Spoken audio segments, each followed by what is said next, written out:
어제 오늘 비가 좀 많이 왔죠. 월요일 날 저희 모임이 있어서 안성을 좀 갔었는데요. 가다가 보니까 낚시터가 있는데 정말 낚시터가요 바닥이 드러날 정도로 다 말랐더라고요. 그래서 이번 비가 아직도 조금 해결하기에는 부족하다라고 하는데 또 계속 기도해 주셔서 또 이 가뭄의 문제도 또 잘 해결될 수 있도록 또 기도해야 될 것 같고요. 또 국가적으로 지금 그 조류독감 때문에도 또 지금 난리죠. 그래서 이런 어려움들, 이런 문제들 우리가 지혜롭게 또 온 국민들이 함께 한 목소리로 또 좋은 모습으로 잘 이겨나가야 될 줄로 믿습니다. 나라를 위해서 또 함께 계속해서 기도해 주셨으면 좋겠습니다. 최근 우리 사회에 있어서 가장 큰 그 문제 중에 하나로 여겨지는 것 중에 바로 우리에게 직접적으로 와닿는 또 많이 듣는 이야기 중에 하나가 소통이 안 된다라는 이야기입니다. 소통의 부재의 문제가 있다라는 거죠. 사람과 사람 사이에 또 국가와 국민 사이에 또 집단과 집단 사이에 대화와 관계가 점점 더 단절되고 있다라는 점입니다. 최근 우리 사회의 많은 문제점들이 사실 이 소통 없음에 대한 그런 부분들을 극명하게 드러내주고 있고 그것으로 말미암아 더 많은 갈등들이 일어나고 있다는 것이죠. 이 소통의 부재가 보여주는 중요한 원인 중에 한 가지는 많은 사람들이 또 많은 집단들이 자기 이야기만 하려고 한다라는 사실입니다. 서로 뭔가를 대화하고 뭔가를 풀어나가려고 하기보다는 대화는 하지만 이야기는 하지만 자기의 이야기만 한다라는 사실이죠. 자신의 주장과 자신의 의견을 관철시키기 위해서 노력하고 또 때로는 그것을 위해 쓸데없는 고집을 부리기도 하고요. 또 상대를 의도적으로 헐뜯고 비난하고 막말하여서 상처를 주기도 합니다. 그런 과정 속에서 사람들의 몸과 영혼에는 생채기가 생기고 또 그런 모습들도 또 당연하게 여겨지는 그런 모습들이 우리 가운데 보여지고 있다는 거죠. 어쨌든 사람들이 가지고 있는 대부분의 공통적인 습성은 자기 이야기를 하고 싶어 한다라는 겁니다. 내 이야기를 할 테니 내 이야기를 들어주십시오. 아니 자기 이야기만 하려고 하는 그런 욕심들이 있다라는 사실입니다. 어떻게든 내 이야기가 남에게 들려지고 남에게 받아들여지고 또 그 와중에 자신을 보호하고 자신의 불리한 입장에서 그것을 좀 벗어나도록 스스로를 보호하려는 그런 행동들까지도 연결이 되어지고 있습니다. 그렇다고 또 남 이야기를 전혀 안 하는 것도 아니에요. 그나마 다행인 건데. 그런데 다른 사람들에 대해서 이야기를 하는데 그런데 그 이야기의 많은 부분이 상대를 깎아내리는 이야기를 많이 합니다. 상대를 비난하는 이야기를 많이 하지요. 잘못되었다라는 이야기를 합니다. 자기 기준으로 봤을 때 자기 생각에서 이야기할 때 칭찬보다는 상대의 부족함에 대한 지적이 더 많다라는 사실이죠. 예전에 한 영상을 봤는데요. 한 실험 영상이었습니다. 좌우에 동일한 숫자 한 20-30명 되는 사람들의 숫자를 똑같이 앉혀 놓고요. 앞에서 한 사람이 강연을 합니다. 한 30분 정도 강연을 합니다. 그리고 그 실험을 위해서 두 사람을 이 두 무리 속에 한 명씩 딱 심어 놓습니다. 그래서 그들의 역할이 무엇이냐? 그 자리에 들어가서 한쪽은 강연하는 사람의 과거의 잘못이나 실수 또 인격적인 모독에 대한 말들을 하게 하고요. 옆 사람에게 퍼뜨리게 하고요. 다른 한쪽은 반대로 긍정적이고 좋은 부분의 이야기를 퍼뜨리게 합니다.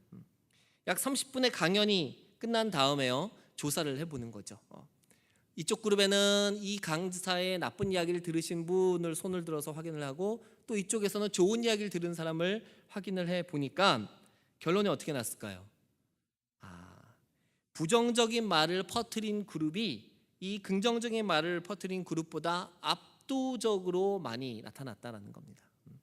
30명이면 거의 20명 넘게 그 강사의 부정적인 이야기들을 듣고 또 전하고 듣고 전했다라는 사실이죠.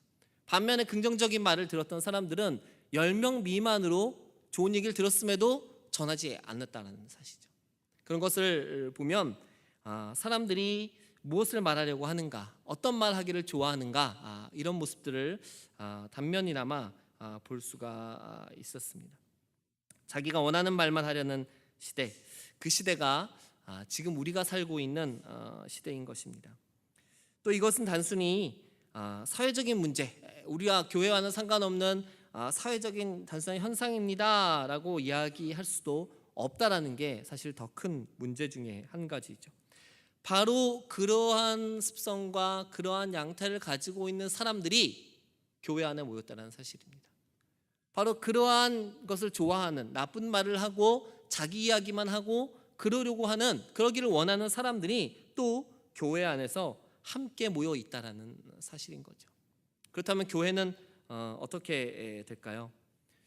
교회 안에서도 여전히 그러한 소통되지 않는 모습들이 사실은 많이 드러나고 있습니다. 우리가 그것을 구체적으로 드러내고 구체적으로 보여주고 이야기하지 않아서 그렇지, 많은 부분 우리 공동체 안에도, 많은 교회 공동체들 안에서도 이러한 부분들이 나타난다라는 것이죠. 며칠 전에 기독교 관련 그 인터넷 신문에 한 기사가 떴습니다. 물론 이건 뭐 단편적인 기사이기도 합니다. 하나의 예로 제가 제시를 하는 건데요. 그것은 기사의 중심 내용은 그겁니다. 교회와 목사가 성도들의 삶을 너무 모른다라고 하는 입장의 기사였습니다. 목사가 너무 삶의 현장을 모르기 때문에 성도들의 삶을 이해하지 못한다라는 이야기죠.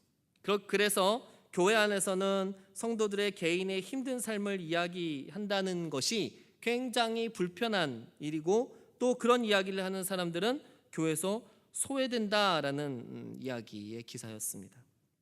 물론 이 기사를 좀 더 찬찬히 읽어보면 제가 봤을 때는 그 중심 요지가 단순히 여기에 있는 것으로 여겨지지는 않았습니다. 그러나 서두는 분명 교회와 목사가 성도들의 삶과 불통하고 있다라는 이야기는 분명한 주장 중에 한 가지인 것을 보았죠. 그러나 이 부분에 있어서 분명히 또한 이야기할 것이 전 있다라고 생각을 합니다. 무조건 목사가 모른다라고 단정 지을 수는 없다라는 거죠.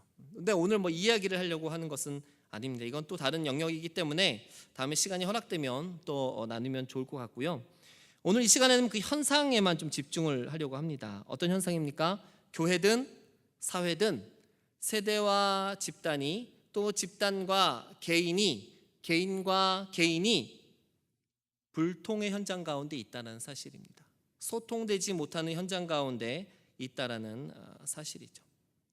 그것은 여전히 사회든지 교회든지 앞서 말씀드린 바와 같은 개인의 어떤 그런 모습들, 사람들이 가지고 있는 그런 이기적 습성으로 말미암아서 계속적으로 자기 이야기를 하려고 하고, 또 그 자기 이야기를 하는 것을 주장하려고 하고, 또 그런 충돌 가운데서 집단과 집단, 개인과 집단, 개인과 개인 사이에 계속적인 불통과 갈등과 그런 단절들이 나타나고 있다라는 사실입니다.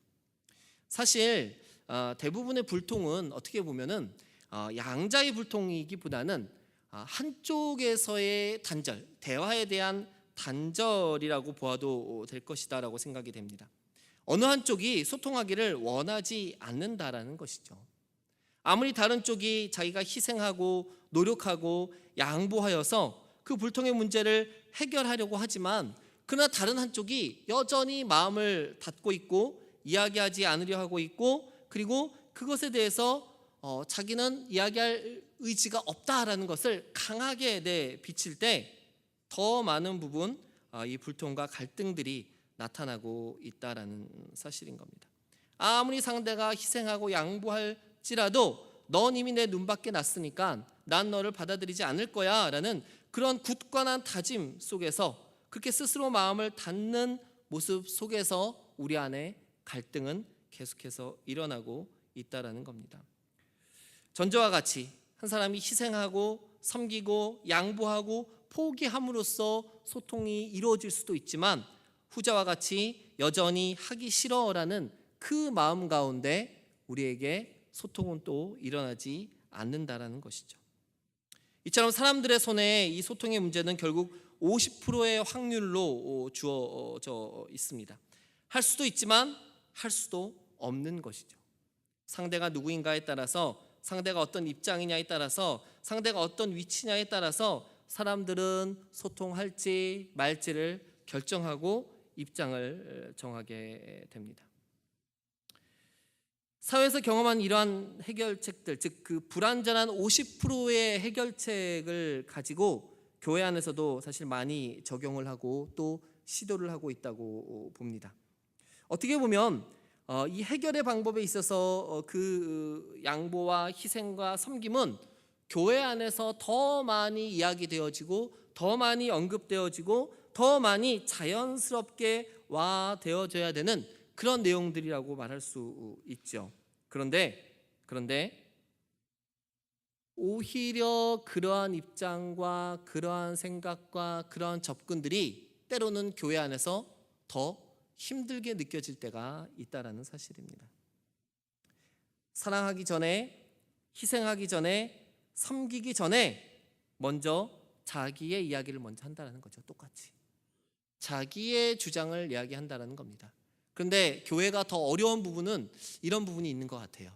거기에다가 자기의 생각에다가 자기 주장에다가 한 가지를 더 더합니다. 뭘 더할까요? 해보셨잖아요. 뭘 더해요? 하나님의 뜻을 더합니다. 이게 하나님의 뜻이에요. 하나님 내게 이렇게 말씀하셨어요. 내가 기도해 보니까 이게 하나님의 뜻이에요. 이 말이 맞아요. 가뜩이나 사람들의 입장도 힘든데 거기에 하나님의 뜻까지 들어오니까 더 힘들어집니다. 더 힘든 거는 양쪽 다 하나님의 뜻이라고 할 때입니다. 서로 하나님의 뜻이라고 이야기를 합니다. 내 하나님과 저 하나님이 다르신가 봐요.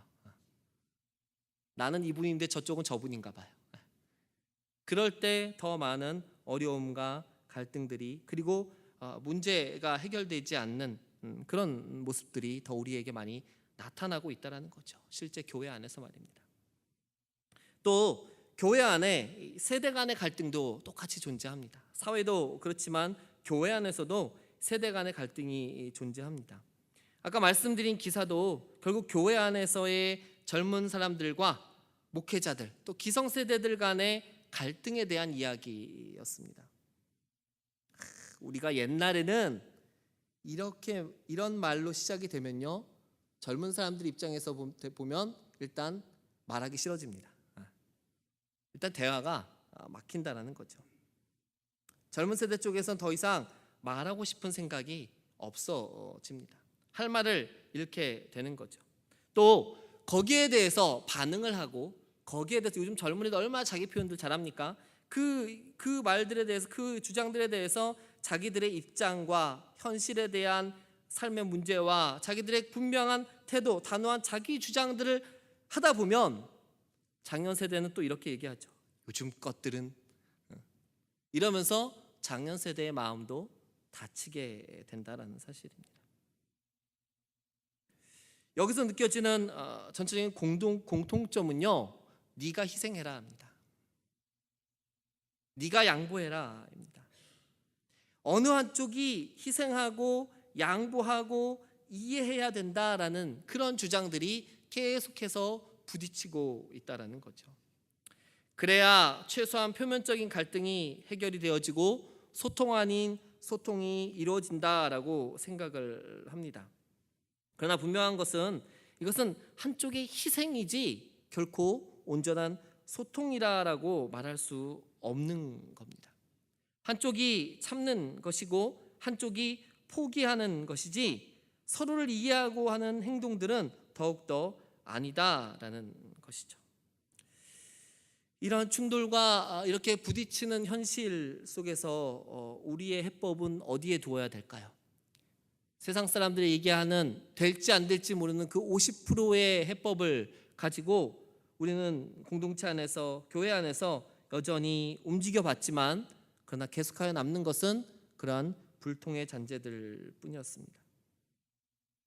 저 오늘 설교 제목을 성령을 구하라라고 이야기를 했지만요, 사실 나름 부제로 이렇게 더 잡아봤습니다. 소통케 하시는 성령님이라고 부제를 더 한번 잡아봤습니다. 그렇죠. 6월달 주제가 성령 아니십니까? 성령님에 대한 이야기를 할 때, 성령님의 여러 가지 기능과 성령님의 여러 가지 능력들을 이야기할 때 분명 우리가 함께 이야기할 수 있는, 우리가 함께 고민하고 기도할 수 있는 방법 중에 한 가지가, 성령께서 우리들에게 함께 하시면 우리의 모임이, 우리의 공동체가 온전한 소통이 일어날 수 있다라는 사실입니다. 사실 정해진 답이죠. 우리 모두는 정해진 답으로 다시 한번 그 발을 들여놓아 보았습니다. 오직 성령께서 우리의 이 문제들을 해결할 수 있다라는 것입니다. 세상에 믿지 않는 사람들은 갑작스런 이런 해답에 콧방귀를 낄 겁니다. 그러라 그십시오. 그들한테는 기대도 하지 않으니까요. 그들에게 하는 말이 아니라, 제가 오늘 우리 공동체와 그리스도인의 모든 교회들을 향하여서 이 소통케 하시는 성령님에 대해서 말을 하고 싶은 것입니다.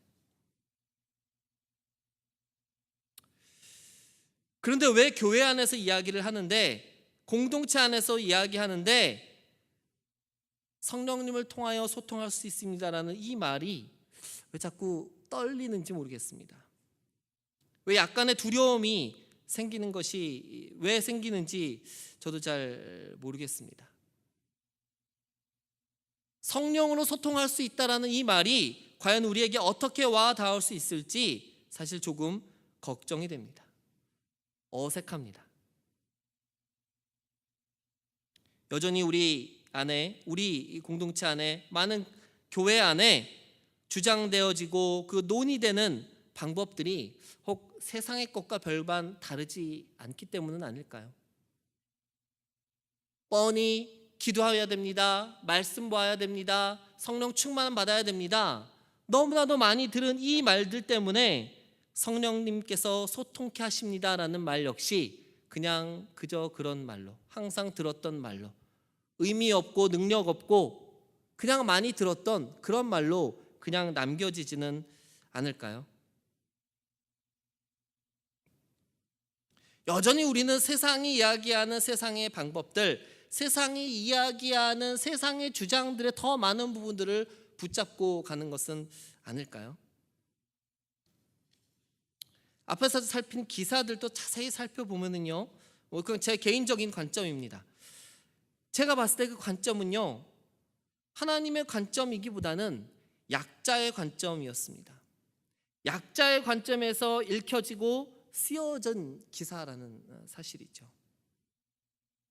이런 시각에서 볼 때 분명 그 기사의 내용처럼 목회자는, 교회는요, 갑의 위치에 서게 됩니다. 제가 갑입니다. 여러분이 을입니다. 갑질 한번 할까요? 교회 안에서 말하기 힘든 모든 사람들이 사실 을이고 약자일 수밖에 없다라는 거죠. 그러니 당연히 그들의 목소리에 귀를 더 기울이게 되고 그들의 위치와 그들의 입장에서 그런 기사들이 대변될 수밖에 없을 겁니다. 당연한 이치라고 생각을 합니다.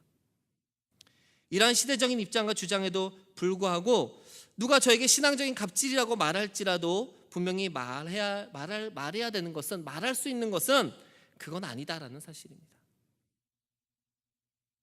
교회에서 이야기되어져야 하는 입장은요, 약자, 강자, 갑, 을, 이 모든 것을 넘어서야 합니다.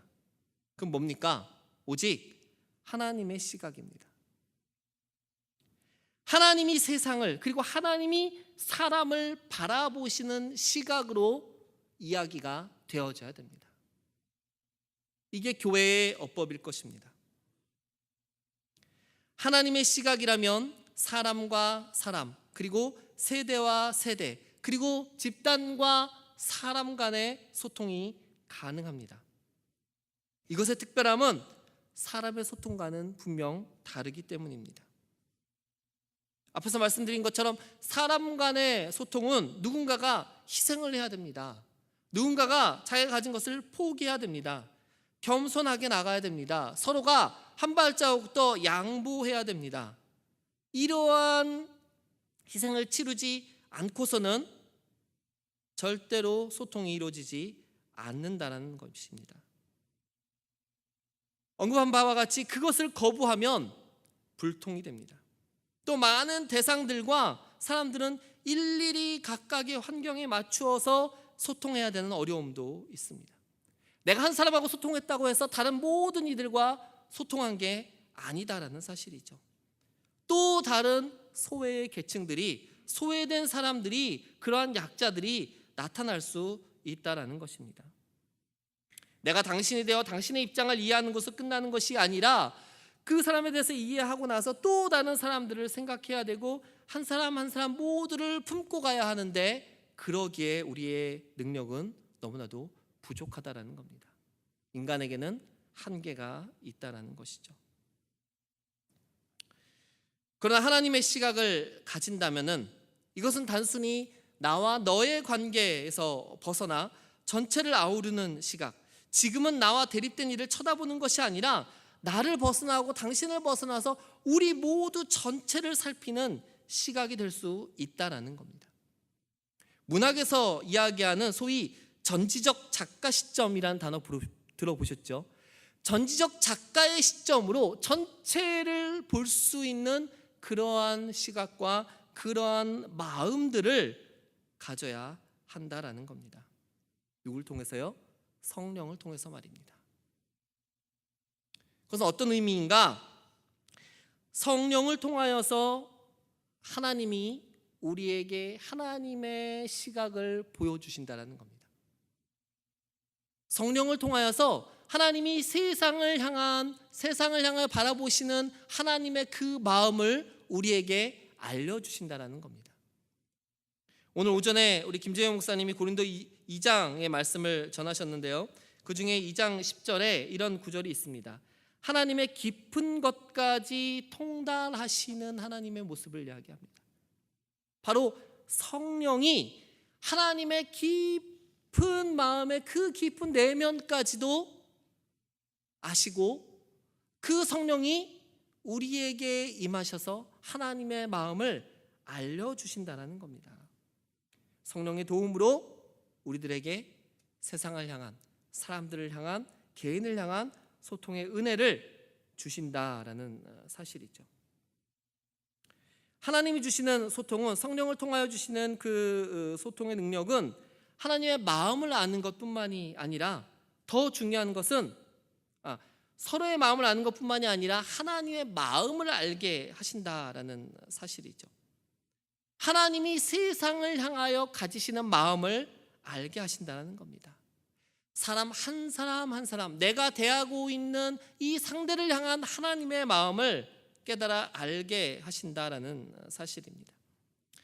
성령이 단순히 인간의 관계 해결사로서의 역할뿐만이 아니라 더 큰 일은 우리 인간들이 하나님의 마음을 알고, 그리고 우리가 알 수 없는 거룩하신 하나님의 그 뜻과 하나님이 바라보시는 그 시각을 가지게 해주심으로 말미암아 우리가 하나님이 원하시는 모습대로 살게 하신다는 데 그 의미가 있습니다. 우리가 말하는 진짜 하나님의 뜻은요, 기도해 보니까 이게 하나님의 뜻이에요 라고 말하는 그 하나님의 뜻은 내 주장이 아닙니다. 내 의견이 아니죠. 진실하신 하나님의 의도시고요, 사랑하시고 성실하신 하나님의 의도를 알게 하십니다. 성령의 임재를 통해서 함께하는 모든 이들이 이 마음을 알 수 있게 됩니다. 그리고 이 마음은요, 아까처럼 서로 부딪히지 않습니다. 상충되지 않습니다. 왜냐하면 한 분 하나님의 한 성령이 주시는 바로 하나의 마음이기 때문입니다. 성령을 통하여 우리 모두가 한 분 하나님의 한 마음을 공유하게 된다는 사실입니다. 말하지 않아도 알게 되는 하나님의 마음인 것이죠. 이렇게 성령을 통하여서 우리를 하나 되게 하시고 우리에게 온전한 소통을 이루시는 그 은혜와 그 능력들을 우리는 경험하게 될 것입니다. 성령이 우리 가운데 임하시면 말입니다. 성경에 보면 이와 비슷한 일을 하신 모습들이 또 나타나기도 합니다. 특별히 성령이 신약시대 예수님의 승천하신 이후에 행하신 첫 번째 사역들을 살펴보면 이것과도 연결지을 수 있겠다라는 생각을 해보았습니다. 성령이 이 땅에서 하신 첫 번째, 예수님 승천 이후의 첫 번째 사역은 무엇이었습니까? 언어를 연결시키셨습니다. 기억하시죠? 사도행전 2장 6절 8절에 보면 이렇게 나옵니다. 이 소리가 나매 큰 무리가 모여 각각 자기의 방언으로 제자들이 말하는 것을 듣고 소동하여 다 놀라 신기하게 여겨 이르되 보라, 이 말하는 사람들이 다 갈릴리 사람이 아니냐? 우리가 우리 각 사람이 난 곳 방언으로 듣게 되는 것이 어찌 됨이냐? 오순절 마가다락방에 성령의 임재가 임하였을 때 성령께서 이들을 통하여서 하신 첫 번째 사역은 사람들과의 언어를 연결시키셨다는 사실입니다. 바벨탑 사건으로 말미암아 이 땅의 모든 인간들이 언어가 분리되어지고 흩어지게 됨을 면치 못했습니다. 그러나 성령이 다시 이 땅 가운데 오셨을 때 그들로 하여금 사람들을 언어로 묶어주시고 그들을 다시금 소통하게끔 만들어 주셨다는 사실입니다. 언어는 단순히 말 이상으로 그들의 사상과 정신을 연결하는 도구입니다. 예수님 승천하신 후에 성령이 보이신 이 땅의 이 사역은 그러한 연합과 연결과 그리고 하나됨과 소통의 결과를 만드셨다는 사실입니다. 성령은 이렇게 소통케 하시고 그리고 공동체를 하나 되게 하시는 바로 거룩한 영이심을 기억해야 될 줄 믿습니다. 그래서 저는 오늘 누가복음 11장의 말씀을 한번 잡아 보았습니다. 6월 성령을 주제로 하는 우리들이 성령의 임재하심을 구하는 것, 아마 제일 먼저 함께 나눠야 될 이야기가 아닌가 그렇게 생각이 되어졌습니다. 사실 이 누가복음 11장은 여러분 책에도 아마 그런 소제목들이 나올 텐데요, 예수님께서 기도를 가르치셨다라는 제목으로 나옵니다. 그리고 9절부터 12절까지에 보면 여러분 아마 말씀 중에서도 많은 부분들이 좋아하시는 말씀일 겁니다. 구하라 주실 것이요, 찾으라 찾아낼 것이요, 두드리면 열릴 것이다. 아버지는 자식에게 좋은 것을 준다. 그러니 찾고 구하고 두드려라. 얼마나 좋습니까? 기도할 때마다 우리는 이것을 붙잡고 기도하죠. 그런데 13절에 이렇게 나옵니다.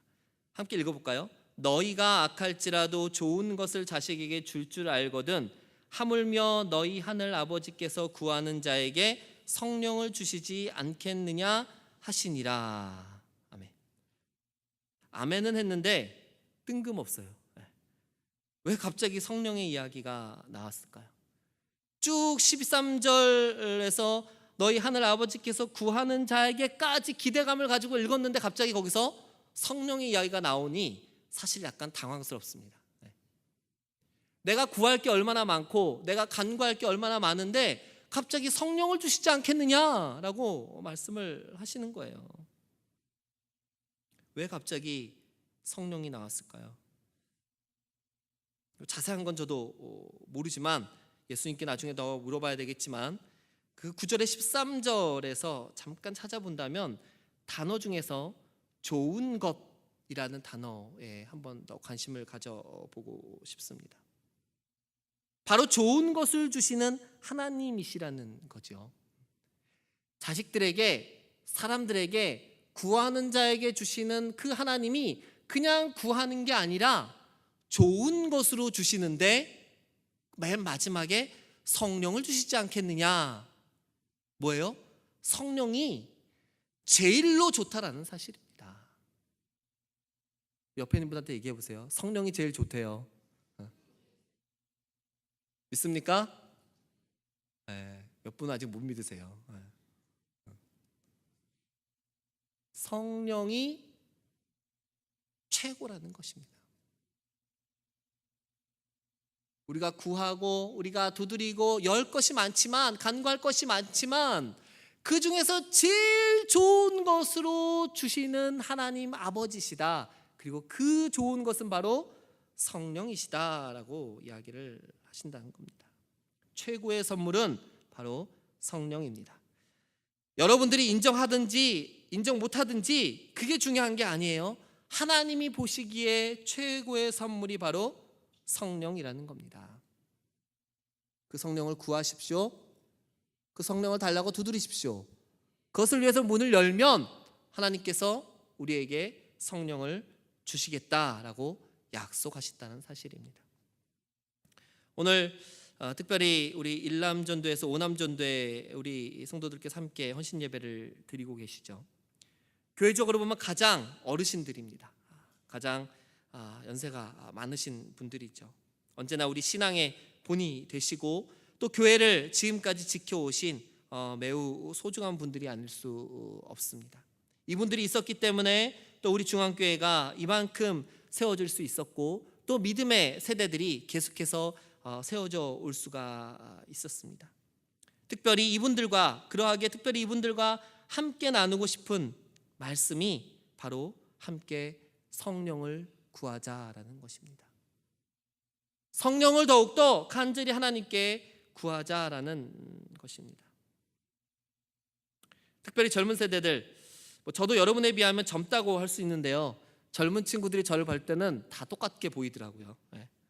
어쨌든 젊은 세대들과 다음 세대들과의 소통이 필요합니다.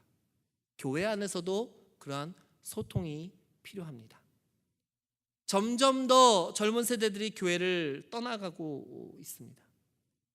점점 더 어린 세대들이 줄어들고 있습니다. 그들과 이야기해야 됩니다. 그들과 더 많이 밀접하게 관계를 맺고 그들 이해할 필요가 있습니다. 그런데 이게요, 앞에서 말씀드린 것처럼 쉽지가 않아요. 어려워요. 조금만 말해봐도요, 그네들이 하는 말을 알아듣지 못합니다. 무슨 말을 하는지 알 수가 없습니다. 사고가 다르고요, 가치가 다르고요, 서로의 메꿀 수 없는 간격이 있습니다. 아무리 노력해도 메워지지 않는 그런 간격들도 있습니다. 그런데 문제는 그것을 메우려고 노력하지 않는다는 거죠. 아니, 노력은 하는데 그만큼 필요한 만큼의 노력이 들어가지 않는다라는 사실입니다. 때로는 어르고, 때로는 달래고, 때로는 누르고, 때로는 강제로 끌고 가기도 하지만 그러나 그것은 언젠가 한계가 있습니다. 우리 교회가 그리스도의 몸이 되기 위해서, 그리고 교회가 하나의 공동체가 되기 위해서 나이와 직분과 서열과 권위로 세워지는 것이 아니라, 이제는 그런 시대가 아니기 때문에 유일한 방법은, 우리가 가지고 있는 유일한 희망은 우리가 잘 알고 있는 것, 이미 알고 있는 것, 우리가 너무 많이 들어서 이제는 귀에 딱지가 앉을 정도로 많이 들었던 것, 성령을 구하는 것입니다. 성령의 오순절 마가다락방처럼 우리 모든 성도들 한 사람 한 사람 머리 위에 임재하여야 됩니다. 구호로 외치는 성령의 임재가 아닙니다. 성령을 구하십시오 외치는 걸로 끝나는 것이 아닙니다. 내 삶에, 여러분의 삶의 자리에, 여러분의 자녀들의 머리 위에 성령의 임재가 임하여야 될 것입니다. 이것을 구해야 될 겁니다. 오직 성령의 임재가 우리 공동체를 세울 수 있습니다. 오직 성령의 임재가 우리 교회의 세대 간의 소통을 이룰 수가 있습니다. 저도 가끔씩 그런 말을 합니다. 그런 사람들은 그냥 냅두고 갑시다. 그런 사람들은 그냥 우리가 두고 갈 수 있는 사람들끼리 갑시다. 포기하는 거죠. 말이 안 되고 이해가 안 되고 그렇다고 지기는 싫고 낮아지고 섬기기 싫은 그런 사람들이 있어요. 어디에요? 교회 안에요. 하지만 그 모습으로는 안 됩니다. 교회가 교회되기 위해서 유일한 해답인 성령의 임재를 우리가 함께 구해야 될 것입니다. 성령이 오시면 우리는 하나님의 마음을 가지게 될 것입니다.